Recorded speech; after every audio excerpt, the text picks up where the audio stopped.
que un día volverá.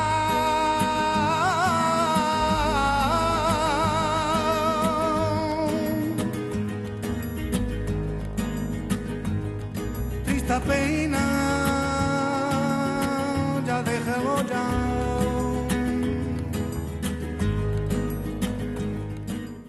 Right, a nightmare on Christmas. Pregnant mother Gabriela Rodriguez killed during a custody exchange. San Antonio police say the father of her two boys shot her and then himself. The victim's mother still in shock. She's my best friend. New at 10, Eyewitness News reporter Roxy Bustamante talks to the victim's boyfriend who was in the car waiting when she was shot. I would always tell her I can't go anywhere without you. Giancarlo Garza and Gabriela Rodriguez, known as Gabby, were expecting to welcome their first baby girl. She was 8 months pregnant with a due date in February. We had planned real heavily. We would go on all these apps to find gently used bassinets, car seats. We were set. The only thing we were missing was the bag for the hospital. Garza Rodriguez and her two sons, ages 2 and 6, spent Christmas together as a blended family. Everyone around her saw this happiness that she hadn't been in years. By afternoon, Rodriguez planned to drop off her two boys at their father's house to spend time with him. She'll call him on the day of, like, hey, I'm going to bring the kids at this time. And that's pretty much, she knows either way if we're actually going to do it or if we're just going to keep them. Everything seemed fine. Garza says Rodriguez's ex was known to be abusive and violent. They had done custody exchanges at a police parking lot in the past. But on Christmas Day, she brought her sons to their father's Northwest Side home. She wasn't in there yesterday but 10 seconds. He didn't hear yelling, just gunshots. The love of his life and their unborn child were gone. We didn't suspect this at all. Still in shock, Garza was not ready to go on camera, but he says he wants people to remember Rodriguez as a loving mother and best friend. Very caring, generous. She would put her boys before anything, and then she'd put everyone else before her. Roxy joins us live from police headquarters. Roxy, have detectives told you more about the suspect? Aaron, police still have not named the suspect, but we do know that he has a known criminal history and remains in critical condition tonight. Now, he could potentially face a capital murder charge. As for Rodriguez, her family is making funeral arrangements right now, and her two young boys will be staying with their grandmother. Aaron? Well, you know, it's been a while since I've been back with you guys since last year, and this is my first show, so this is going to be urgent. I want to do a moment of silence for Ms. Rodriguez and for the issues that we're having this community safety initiative with you guys today. But please, a moment of silence. You know, we brought a lot of this to you guys since 2007 when we were advocating for our children in the Texas Youth Commission. And today we have a select committee on what the governor, the lieutenant governor is calling for as far as mass shooting and community safety. And we're on that review, and the hearings that we're reviewing showing now today and what I'm bringing to you on our veterans being a part of that. Over 50% of the mass shooters in Texas today are identified as this young man there, and what the committee came after let's watch this. Let's turn to Texas, where investigators are trying to figure out why a man armed with an assault-style weapon went on a chaotic and deadly shooting rampage in the city of Odessa. Cell phone video shows the suspect speeding down the highway before slamming into patrol cars in that city on Saturday. Officers eventually shot and killed the gunman during a standoff. Police say 7 people were killed, ranging in age from 15 to 57. At least 22 others were hurt in what is at least the 38th mass killing this year. That's a number that includes incidents where more than 3 people have been shot and killed. Our lead national correspondent, David Begnaud, is in Odessa, Texas. David, good morning. What are we learning this morning about the shooter? Well, there are 2 important reports that we feel like you should know about this morning. One, our colleagues in Dallas report the gunman had been fired from a trucking job here in town right before the shooting started. There's another report this morning from the Odessa newspaper which says the gunman was fired a year ago from another job for arguing and threatening coworkers, and the police were notified in that case. We are at the movie theater here in Odessa, and we're here because this is where the rampage ended. But what police don't know, and they may never know, was the gunman coming here to continue his rampage. Crowds of people took cover Saturday afternoon, terrorized by the gunfire that erupted around them during the shooting spree. Oh God, they're shooting right there. Oh, he hits the barrier. Police say the violence stretched more than 10 miles across 2 different cities in the heart of Texas's oil country. Let's go, get to the building. Ethan Baiza was one of the people who ran for safety. We feared for our lives. It was the scariest moment of my life. Investigators say the rampage started just after 3 p.m. State troopers tried to pull over a vehicle following reports that a person was driving erratically.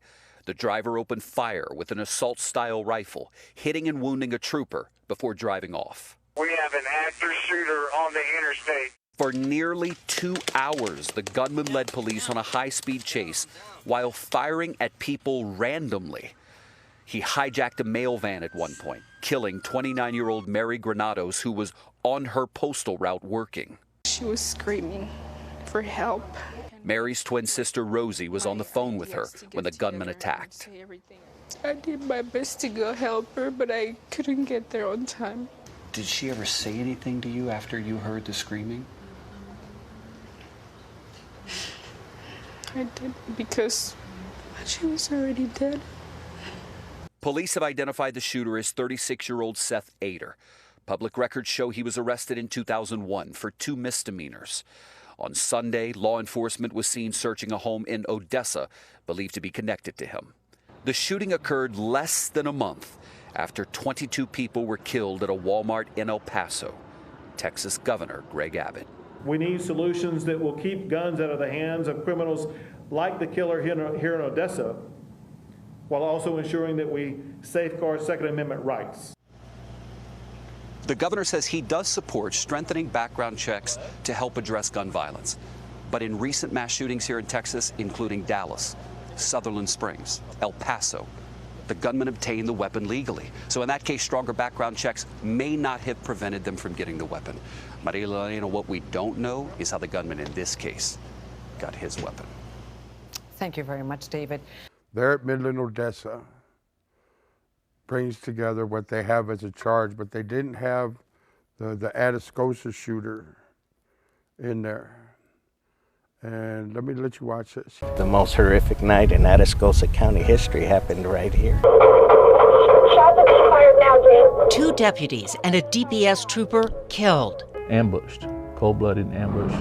A suspect intent on killing law enforcement lured them into a trap. They were all shot multiple times and were gone. Families left devastated. How do I walk into this house and tell my kids that their dad is gone? A community refusing to forget the fallen. Tomorrow marks 20 years since the deadly ambush that forever changed Atascosa County. Eyewitness News reporter Vanessa Croy talks to survivors and a widow remembering the fallen heroes 2 decades later.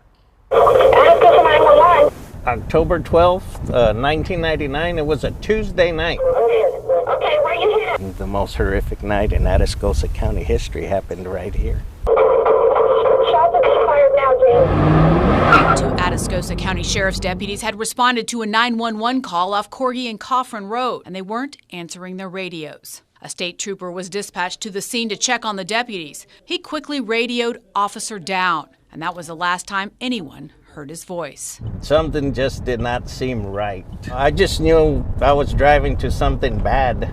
The gunman, Jeremiah Ingleton, was hiding in the brush, firing off round after round of ammunition at the officers. There's dust flying where bullets are hitting the ground. He stood up and fired multiple rounds from a semi-automatic rifle in our direction, and we were at an intersection. We could hear the bullets whizzing by. Soward was a deputy chief then and still vividly remembers the carnage unfolding right in front of him. We knew there was 2 deputies and a trooper up there, and we couldn't get to them. And the last shot that night was Ingleton, turning the gun on himself. We were able to quickly get the guys out, but it was too late. You know, they were all shot multiple times and were gone. Deputy Mark Stevenson, Deputy Thomas Muncie, and State Trooper Terry Miller all shot and killed. The 2 deputies got there about a minute and a half apart. Of course, they were both shot and killed when they got out of their car, and the second one not knowing what had happened to the first one. And Trooper Miller got there, and he pulls up and sees them lying on the ground, tries to back out, radios officers down, and he can't even get backed out of there but maybe 75 yards, and he gets shot, ambushed, cold-blooded ambush. This is his blood. Thomas Muncie's wife still remembers the shock of that tragic night. And they're calling him, and he's not responding, and he's not responding. She rushed to the sheriff's office and got the devastating news. How do I walk into this house and tell my kids that their dad is gone? Muncie had 4 children, and all 9 children left without fathers. I had a beautiful life. I said, I loved my husband so much. I said, and then this person that I didn't even know crashed into my world. I said, and destroyed it, and destroyed my children.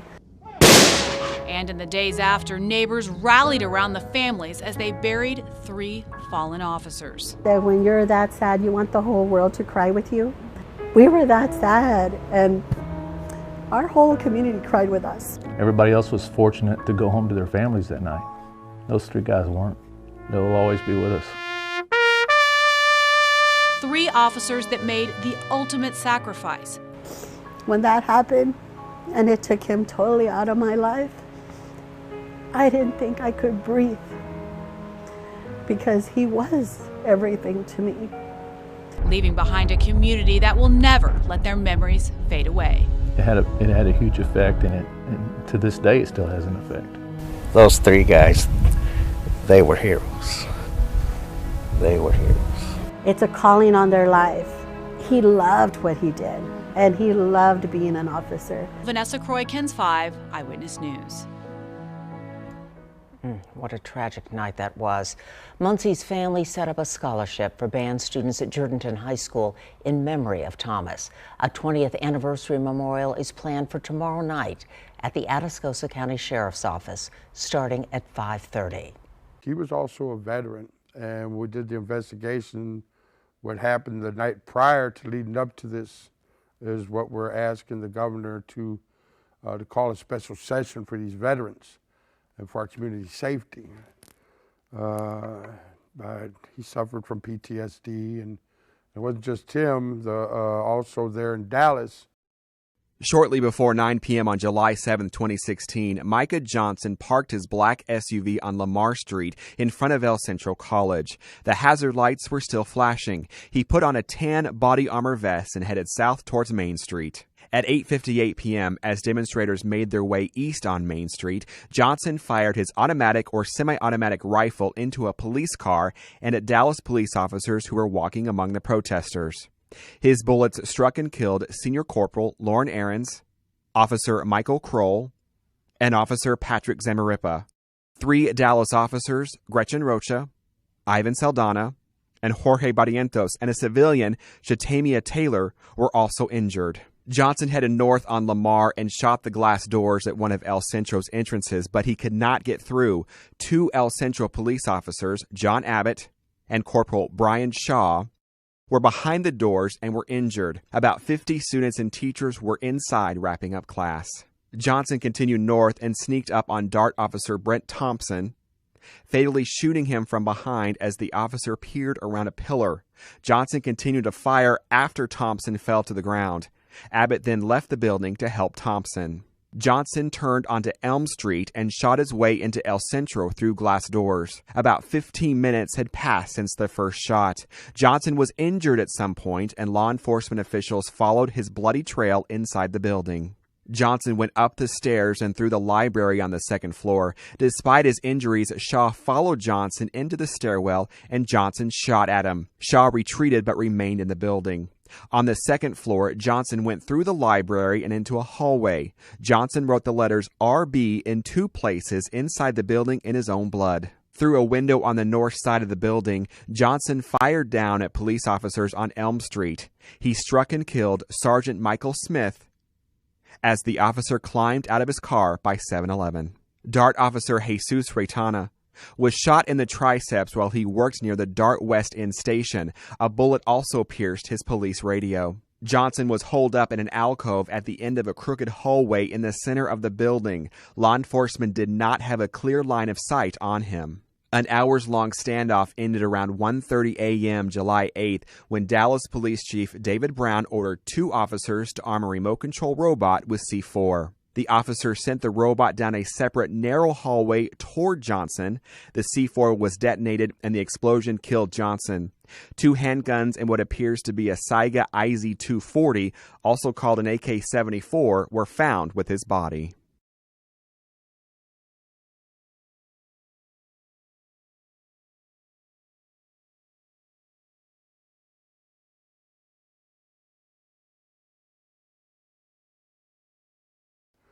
The young man that ended up getting blown up with a bomb is a veteran, the first man in America to be blown up with a bomb. And we had gone to the, I think we put it on Let It Not Be in Vain. They look into the PTSD issue in America on YouTube as far as the case study and investigation we did. We asked him, if you had the shooter contained, why did you blow him up? He's not a threat.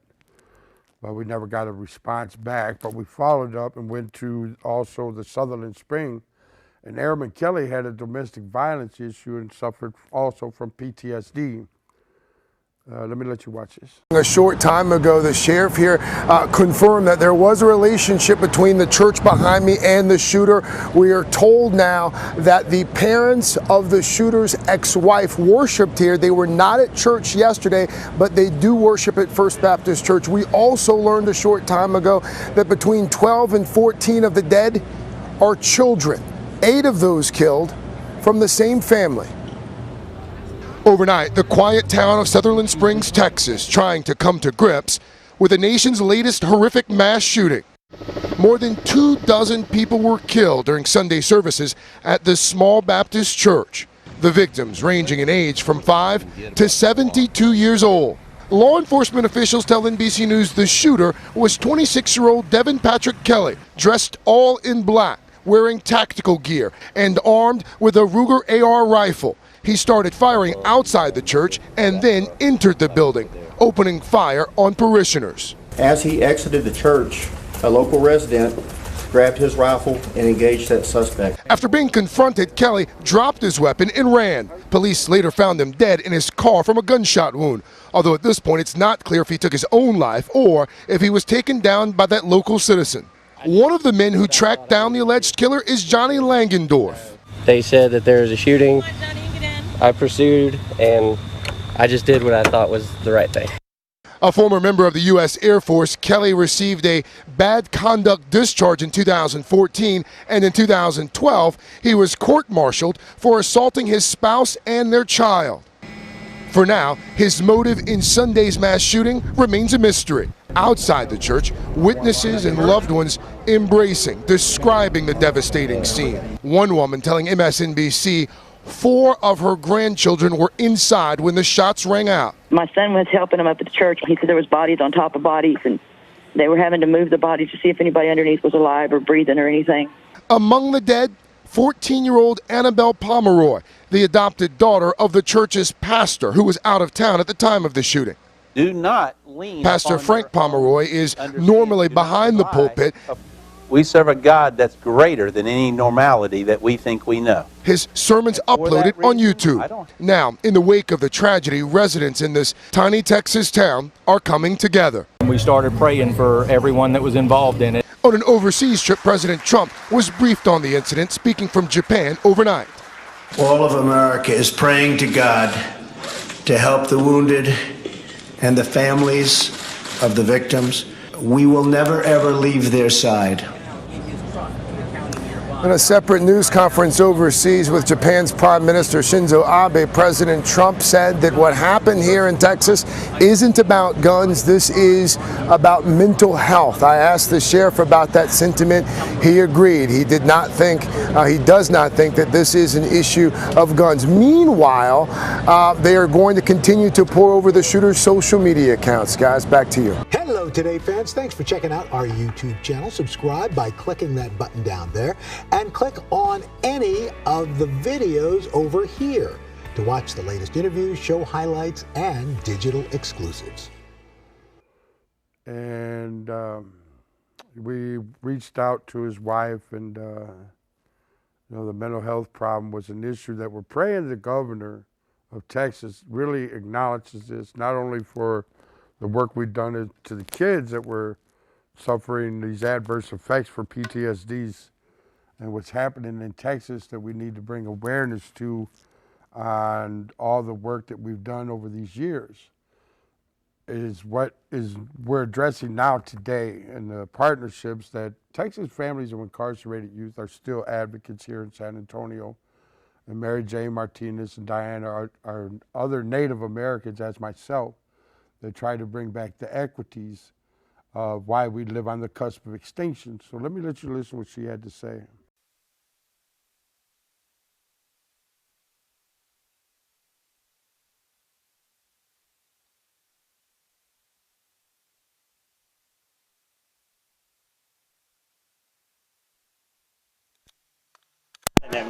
Take Diane first. Take Diane. Go ahead. You're on. Go ahead. Okay.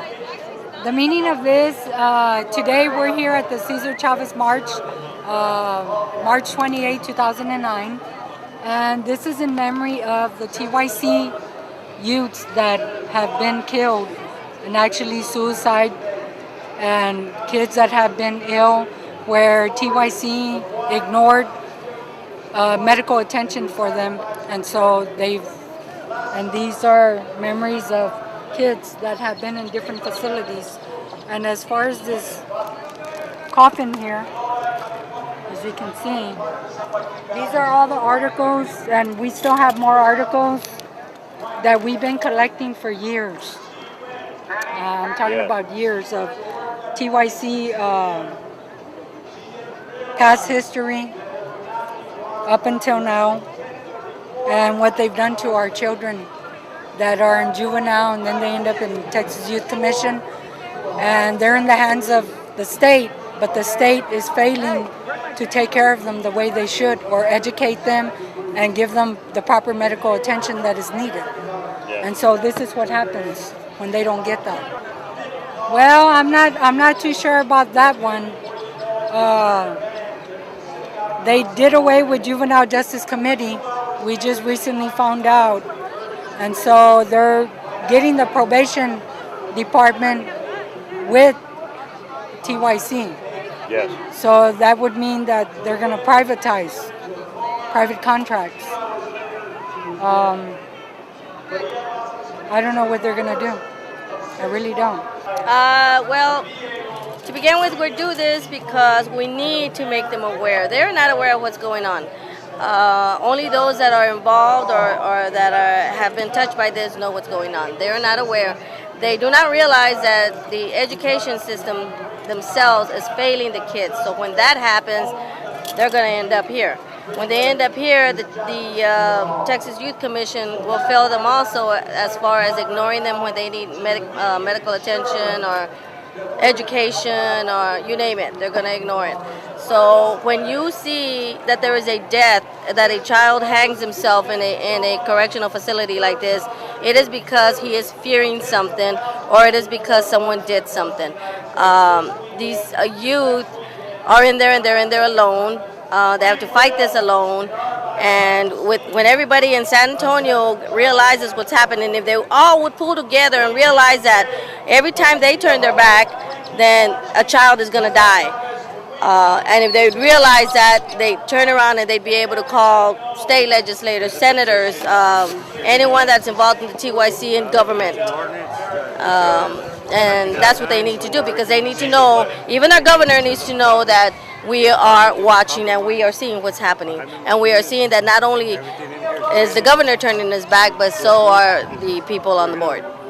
Well, and that's going to be a hard thing to even, if the mentality of these people, the mentality of the people in government they can't even see what they're doing wrong. If their mentality is that if you look at this and you look at the death of a child, and that we're sorry that they're not running their correctional facilities right, but don't make a big deal out of it. One death is one death too many, and yes, we're going to make a big deal out of it because that's our children. Well, a lot of people would look at us and they'll look at the signs and they just keep going. They don't know what it's about. They're not aware, and they will not be aware. until it touches home, and it can touch in two ways. It can either happen to their child and they get sent to TYC, or something will happen to a loved one because they turn their back and the other child does something to the other one because that child has turned maybe to a gang or to the wrong thing because education is failing them. So it's going to touch a family one way or another. And that being today in our city, what and why we went there over the weekend to ask Javier Salazar, the sheriff of Bexar County, to address why he's saying the system's broke. It is broke, and what's coming out of these jails and prisons, we brought that to you when Parmelo was there. And I'm praying right now that the citizens of this city have the vision of what they're doing. They're talking about vision. We're talking about how that's enslavement. This community safety issue has to be in the forefront when you don't have any of the candidates, any of the mayors wanting to talk about what the governor has today. So call our representative here, is our senator, who's not a part of the committee, because this is the highest rate of recidivism in the United States, and the work we did as Texas Families of Incarcerated Youth, what they did to my son. I ask you to send them prayers to, and ask these people to stop doing this to our children. Because it's now what the governor has called, the lieutenant governor has called, as far as our community safety being brought to the forefront. Barbara Gervin Hawkins, 512-463-0708. Call her. She's on the committee for this mass shootings and community safety. So if they're saying the veterans had PTSD or 50% of the shooters, make sure you call both of these representatives. And call Dr. Donna Campbell. Senator Campbell removed PTSD from the last session. We want the governor to hold a special session, not only with the group All of Us Are None, but also with us, Texas Families of Incarcerated Youth. On the point of matter, we have 50% of the shooters in Texas that had PTSD. And this needs to be brought to the equities of our community safety and where it's coming from.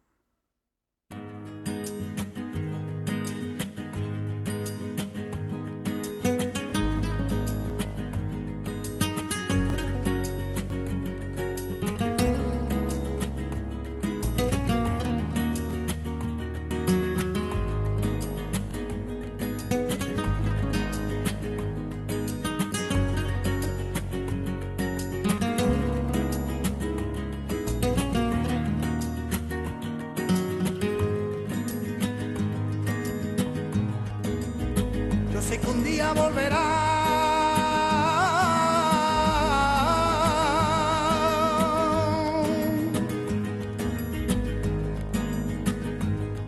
Triste pena,